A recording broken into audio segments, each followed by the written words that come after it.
When he eats steak, there must be exactly 12 peas arranged neatly in his bowl. When a friend took one pea away, he became absolutely furious. With the peas now out of order, he instantly lost his appetite. He then went to the restroom and pulled out a bar of soap he always carried with him. He scrubbed his hands vigorously, washing so hard that he rubbed his fingers raw before finally stopping. But right after washing his hands, he noticed his shirt was dirty, so he lathered it up with soap and washed it in the most bizarre way imaginable. When he finished, he stuffed the soap into his pants pocket, but just as he turned to leave, he stopped dead in his tracks.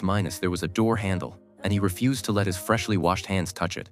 Instead of opening the door himself, he chose to wait until someone else came along so he could slip out behind them. You'd never guess that this man with severe obsessive-compulsive disorder was actually the real life inspiration for Iron Man. Sam was also Hollywood's most extravagant rich kid. To make one perfect film, he bought 87 airplanes outright and hired 180 pilots plus 40 cameramen. He built 2 entire airfields and employed 3 Zorro people daily on set. Even after spending a fortune, he was still unsatisfied with the movie. He thought the filming looked completely fake. To achieve true realism, Sam hired a meteorologist, who told him this level of authenticity was impossible to recreate. The only way was to wait for the actual weather conditions to occur naturally. In pursuit of perfection, Sam paid $200 Zorro to keep the meteorologist on retainer.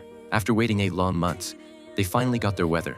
Not wanting to miss the opportunity, Sam personally climbed into the plane to direct the shoot himself. You can imagine how dangerous that was, but despite the serious risks in the sky, Sam refused to back down.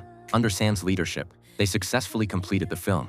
On premiere night, the city streets were packed with people. The public was incredibly excited about this big budget production. At the premiere, Sam was a nervous wreck. Even though he'd watched the film hundreds of times, he was so anxious his breathing became rapid and shallow. It wasn't until the movie ended and the entire theater erupted in applause that he realized the film was a success. The movie ultimately grossed $15 million at the box office and won the Academy Award for Best Picture. At just 24 years old, he had become a major Hollywood mogul. However, this was just a small goal for him. His bigger dream was in the skies above. In 1930, when all airplanes looked like this, he wasn't satisfied, so he bought an entire airline company, determined to build the fastest aircraft with RO wind resistance. To increase speed, Sam removed the biplane struts and eliminated useless components. To reduce drag, he demanded that engineers file down every single rivet on the fuselage until it was completely smooth. This was extremely difficult at the time, but Sam's employees chose to obey. Through their hard work, the plane's surface became incredibly smooth.